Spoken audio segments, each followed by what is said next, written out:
warahmatullahi wabarakatuh. Waalaikumsalam warahmatullahi wabarakatuh. Selamat siang. Siang, Bu. Sehat? Alhamdulillah. Belum lapar kan? Udah. Cepet banget ya. Udah ya? Udah lapar belum? Udah. Walaupun udah, tetap semangat dulu ya. Iya, Bu. Ya, oke. Nah, materi kita hari ini ya masuk ke pemahaman tentang salah satunya ini tuh bagian dari AI atau coding ya, gitu. Yang hari ini kita akan belajar mengenai rekayasa prompt untuk kreasi konten.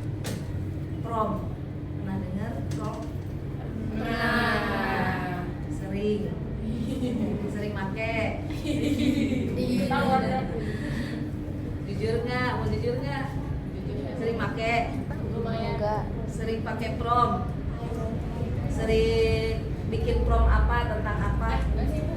Enggak? Kadang kalau lagi butuh banget. Oh iya. Prompt itu apa sih? Prompt? Kayak clue kata kunci buat nyari sesuatu gitu ya? Di AI ya? Ya. Nah, kalau yang hari ini kita bahas yaitu mengenai konsep KA generatif. KA itu kecerdasan artifisial ya. Generatif. Nah, di sini gimana caranya kalian bikin kata kunci untuk mencari sesuatu itu ya? Sesuatunya tugas ya? Iya. Nyantai? Enggak dong, Bu. Enggak. Referensi ya, betul. Referensi, Iya. referensi tapi saat ulangan. Itu enggak, Bu. Enggak ya? Oke. Ada penerapan prompt untuk hasil yang optimal, ya kan? Kadang kata kunci yang kita buat, ya, nggak menghasilkan hasil ulangan yang tepat gitu ya. Enggak. Optimal. Dan yang kita minta itu paling tidak hampir sesuai lah gitu, ya. Selanjutnya, tujuan yang kedua pembelajaran kita hari ini berpikir kreatif. Menghasilkan apa? Proyek kreatif untuk situasi profesional nyata, gitu ya. Dari hasil prompt yang kita pelajari hari ini, kita bisa dapat hasil kreativitas yang bisa digunakan di dunia nyata. Selanjutnya nanti kita merefleksi etika menghadapi isu ketika etika penggunaan KA dengan bijak. Ya. Saat kita melakukan atau cari sesuatu di di AI, maka kamu harus tahu etikanya dalam menggunakan itu. Ya. Oke. Nah, sekarang yang biasa main prompt, ya. Yang biasa main prompt, coba kamu tebak, ya. Kira-kira prompt apa yang digunakan untuk menghasilkan output ini nih? Prompt apa? Kira-kira hasilnya saat kalian ngetik gitu ya, nyari di ChatGPT gitu kan. Nah, si ChatGPT-nya contoh nih ya, ChatGPT-nya tuh menghasilkan ini. Jatuh kelapa menimpa tikus, tikus lari masuk ke peti. Benda jatuh bukanlah musuh, itu karena gaya gravitasi. Asli ya. Ini apa sih, kayak apa? Pantun ya? Kayak pantun. Buatkan pantun apa itu, Bu, kayaknya? Buatkan pantun jenaka. Iya. Betul nih. Dengan rima AB. Coba dicek, bener nggak? Bisa nggak kamu ceknya? Coba buka ChatGPT-nya. Tadi yang dibilang siapa tadi? Alianida. Ya. Apa jadinya promptnya Alia? Buatkan pantun dengan rima AB dengan tema gravitasi. Oke. Buatkan pantun dengan rima ABAB dengan tema gravitasi. Si ini Alia sepertinya udah expert ya. Coba dicek ChatGPT-nya. Coba, bener nggak hasilnya ini? Nah, ada yang muncul. Hasilnya apa? Yang dibilang Alia bener nggak? Oh, kalau yang dibilang Alia, buat jatuh ke tanah karena daya tarik dari bumi, ilmu fisika jadi mudah dipahami, dengan gravitasi semua jadi indah. Nah, nggak sesuai dong dengan ibu ya? Iya. Nah, sama ya. Coba dicoba lagi kira-kira apa nih? Nah,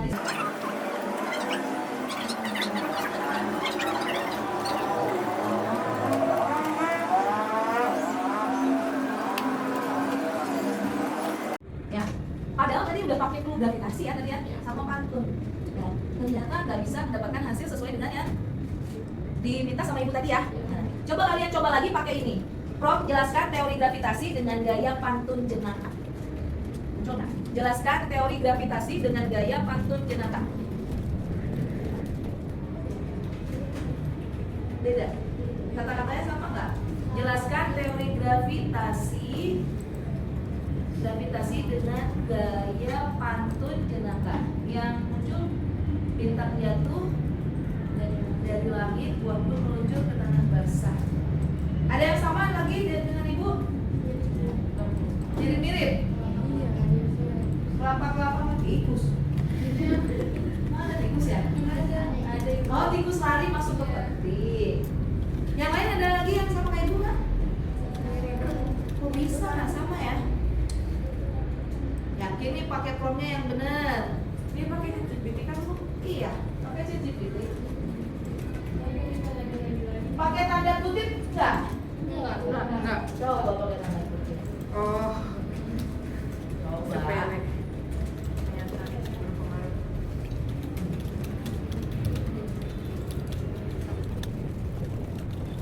Beda kata satu saja bisa mempengaruhi hasil ya. Jelaskan teori gravitasi dengan gaya pantun jenaka. Nah, beda lagi ya. Yang tadi sekarang durian bu. Yang jatuh durian menimpa tikus gitu. Kasihan banget ya. Nah, itulah artinya saat kalian mencari prompt, ternyata banyak hasil yang dimunculkan.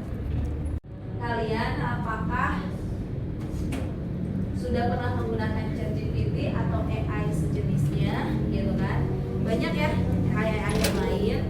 Selanjutnya untuk apa biasanya digunakan? Gitu. Akhir untuk apa? Kalau saya sendiri biasanya itu menggunakan ChatGPT atau AI sejenisnya tuh kadang kalau nyari jawaban atau enggak semuanya sibuk kayak lagi nyari sejarah-sejarah gitu, jadi kadang tuh di artikel tuh kayak susah buat ditemuin atau kayak terlalu banyak dan saya tuh bingung.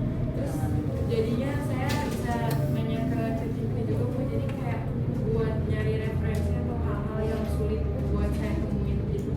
Oke. Tapi be careful ya kalau main artikel ya.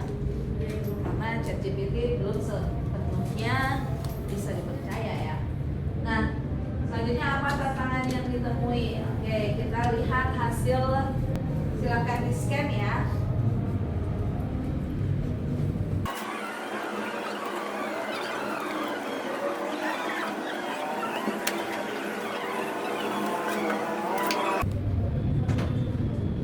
Kita lihat hasilnya. Padlet dari salah satu teman kamu ya. Di sini ada, wah, udah banyak ya yang isi. Di sini ada Siti Aida. Saya udah pernah menggunakan ChatGPT, gitu ya. Selanjutnya, biasanya saya menggunakan ChatGPT untuk membuat rangkuman sebuah materi yang menurut saya materi tersebut sulit untuk dipahami. Tantangan apa yang ditemui? Tantangannya terkadang ChatGPT kurang memberikan hasil yang memuaskan, sehingga saya harus benar-benar detail menuliskan apa yang saya butuhkan. Nah, berarti itu promptnya harus jelas ya, gitu, harus detail. Selanjutnya ada Najwa. Najwa singkat ya. Siapa yang sudah pernah menggunakan ChatGPT? Pernah. Gitu ya. Apa biasanya digunakan? Terkadang menggunakannya untuk mencari sebuah referensi kata-kata dan referensi jawaban ya. Apa Najwa ya? Tantangannya yang ditemui selama mencoba pakai AI ialah terkadang respon AI-nya yang delay. AI itu akan mencari informasi dengan banyak data ya. Makanya dia tuh, kalau kita kan kadang pikir ya, tapi hasil pikiran kita suka salah ya. Tapi kalau AI dia tuh punya basic data biasanya dari mana tuh? Gitu yang nge-generate, makanya dia lama banget mikir, loading muter-muter ya. Itu tuh dia lagi mikir sedang mencari data gitu. Nah itulah hasil dari asesmen kalian ya. Jadi ternyata kita itu perlu loh ya, perlu sekali untuk belajar membuat prompt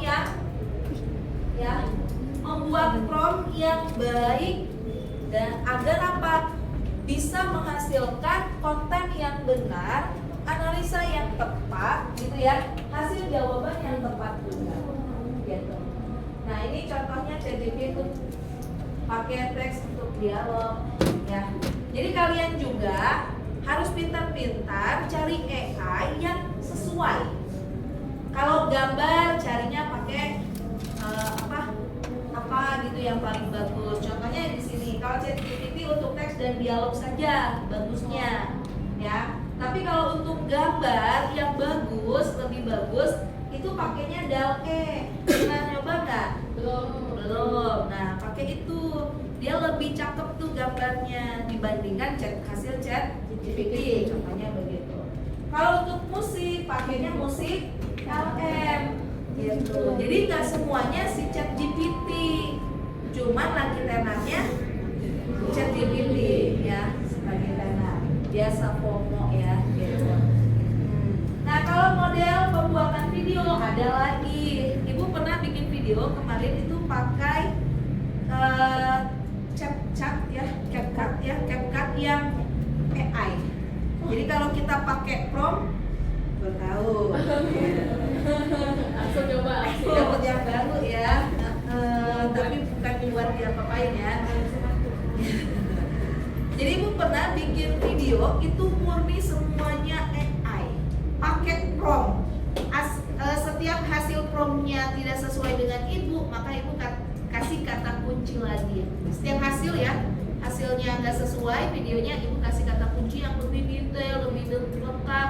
Ibaratnya kalau mau bikin prompt itu seperti ini video itu ya, membuat video yang backgroundnya sekolah, selanjutnya ada anak-anak sekolah yang SMP, begitu ya, satu begitu ya, sedang melakukan bermain bola, lalu di sana, wah itu harus detail, warnanya yang ingin kalian tuliskan, gerakannya itu harus detail, itulah prompt di situ ya.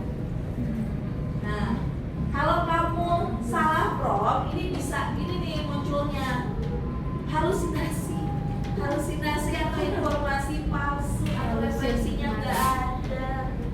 Tuh bisa loh si AI menghasilkan halusinasinya dia doang gitu loh ya, nggak ada referensinya, bahaya kan ya. Penalaran dangkal logis di permukaan, goyah pada tugas berlapis. Nah, logisnya tuh dasarnya kurang, giliran dibuka, dikulik-kulik lagi dia nggak bisa kasih jawaban yang tepat. Mengerikan kan? Ya. Ingatan terbatas, dokumen panjang terpotong, kehilangan rujukan silang. Dia nggak kuat maksudnya terbatas. Yang akhirnya saat kalian membuat PowerPoint itu tuh nggak lengkap. Jadi kamu harus nambah-nambahin, rapihin lagi, begitu. Itu kolaborasi manusia dengan AI harus seperti itu. Jangan membiarkan AI mendominasi kegiatan kamu di keseharian, ya. Lalu bias, nah datanya tuh bias, apa sih bias? Kayak samar ya, itu bener nggak sih? Apa enggak ya? Bohong nggak sih? Gitu. Bias. Rasisme bisa, ujaran kebencian lagi ramai. Sekarang apa sih yang nggak ramai ya? Nah perannya dalam fungsi prompt, nah ini kamu harus mengatur konteks. Jadi kalau itu tuh mintanya tuh kasih latar belakang, deskripsinya yang detail, fokus pada output, format output, struktur respon yang diinginkan, lalu elemen kreativitas yang menurut kamu. Sekarang kan lagi ramai bikin gambar itu ya? Iya Bu. Ya, dengan rasio 1:12 gitu ya, dengan mode estetik di mana ada, nah detail banget kan? Iya. Prompt yang bisa menghasilkan kalian ada di atas mobil gitu ya, yang cakep tuh promptnya tuh benar-benar detail. Bisa sebenarnya AI itu diajar. Sekali lagi AI itu diajarkan, sama kayak kita masih bayi, sama dia juga begitu belajar. terus belajar. Setiap kita menginginkan sesuatu, AI itu lagi belajar juga. Cuma kepintaran AI ya pasti melebihi kita dong, ya kan? Iya. Kalau AI kan dia ngambil sumbernya dari banyak data. Sedangkan kalau kita belajar terbatas dengan Males.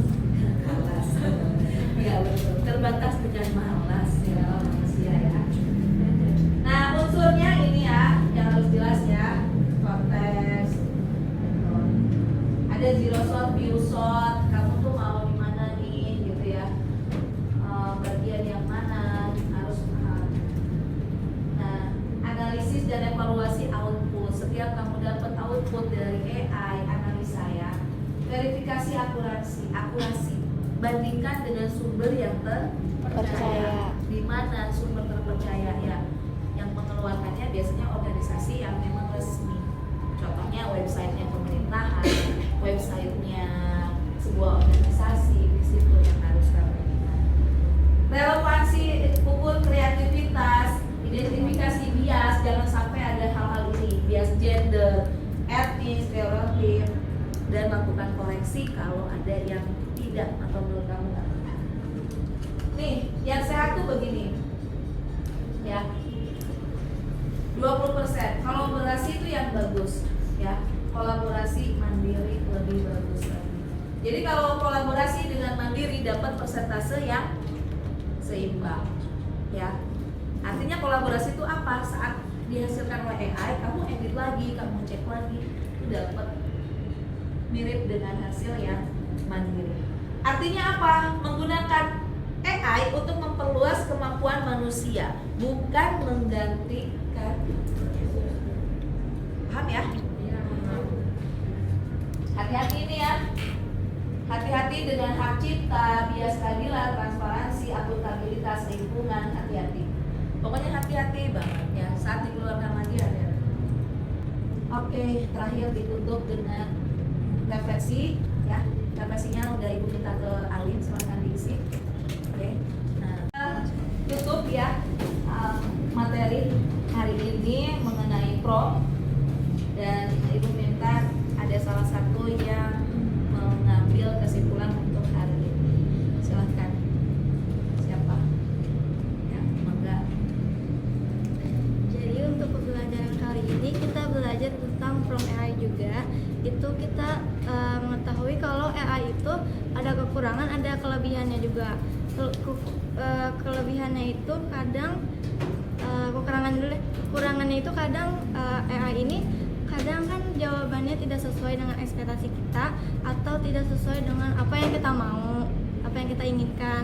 Kelebihannya itu kadang bisa mempermudah tugas-tugas kita, seperti itu Bu. Oke, thank you.